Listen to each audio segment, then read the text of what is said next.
Good evening and welcome. Let's take a look at our top story. U.S. President Joe Biden has unveiled new executive action to bail out the U.S. economy.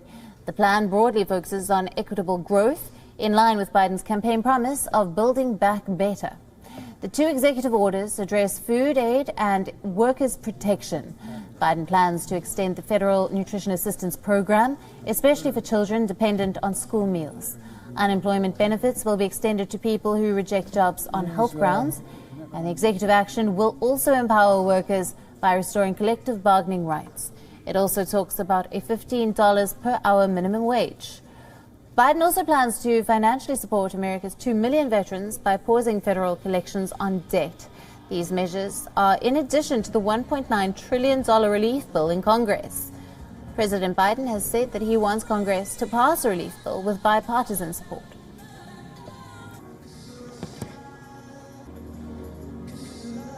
For more on this, we're being joined by Susan Tehrani from New York. Thanks for being with us, Susan. Now, U.S. President Biden has unveiled his new executive action to bail out the U.S. economy. Take us through the key points of his economic recovery plan.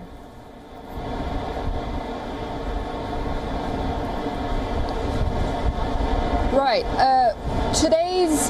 The Biden administration has called for a 10-day themed first step for his administration, and yesterday's theme was the coronavirus pandemic. Today, the theme is the economy. Joe Biden, he did sign the two executive orders, and it includes food stamps for families who are in need, to sort of process those requests a little more. He also wants to pass a bill regarding evictions and moratoriums on renters until March 31st. And he also wants to begin the process of minimum wage for federal workers. That is a point of contention between the Republicans and the Democrats regarding minimum wage and $15. At the end of the day, the taxes will have to go up on many Americans to sort of subsidize for that, and a lot of Republicans are saying that perhaps this is not the best time to do that, considering that many Americans right now are facing economic hardships, and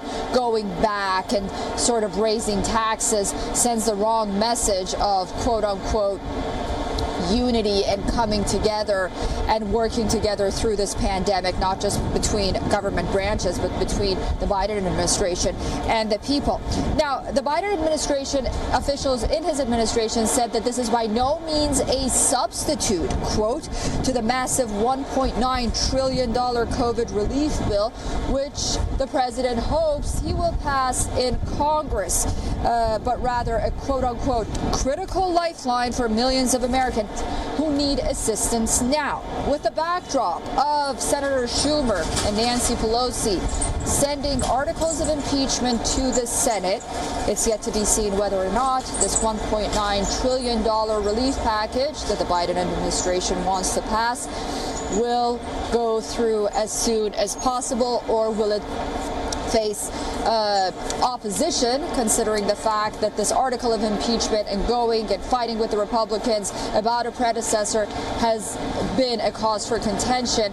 And a lot of Republicans hope that the Joe Biden himself would reach out with an olive branch and perhaps ask Nancy Pelosi and Chuck Schumer to take a step back and take some of his own advice during inauguration and unite and set aside their differences, and then move forward to bringing the country together and the Senate and the Capitol and Congress together to reach a deal on this relief bill. So we'll have to see.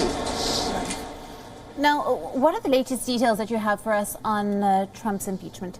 The impeachment article is going to be sent to the Senate on Monday. What happens then?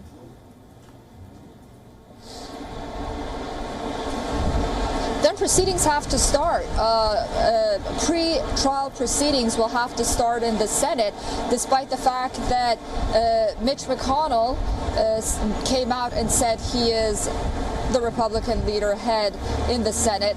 Chuck Schumer now the majority leader, the Democrat. He called on the Democrats and his colleague Chuck Schumer to maybe take a step back, wait for a while, let's try to pass this relief bill and then move forward.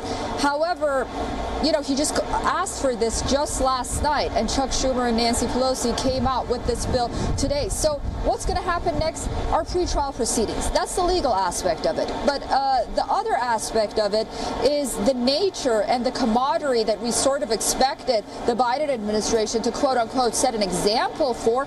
Well, they can't even come up with an agreement on when and how to have these proceedings move forward. How are they going to come to an agreement for dire, significant issues? So that's probably the backdrop of all of this. But on Monday, pretrial proceedings have to start when the articles of impeachment are sent to the Senate. That's just the way it is. Susan, great to speak to you as always. Thank you very much for bringing us all the latest details. WION, now available in your country. Download the app now. Get all the news on the move.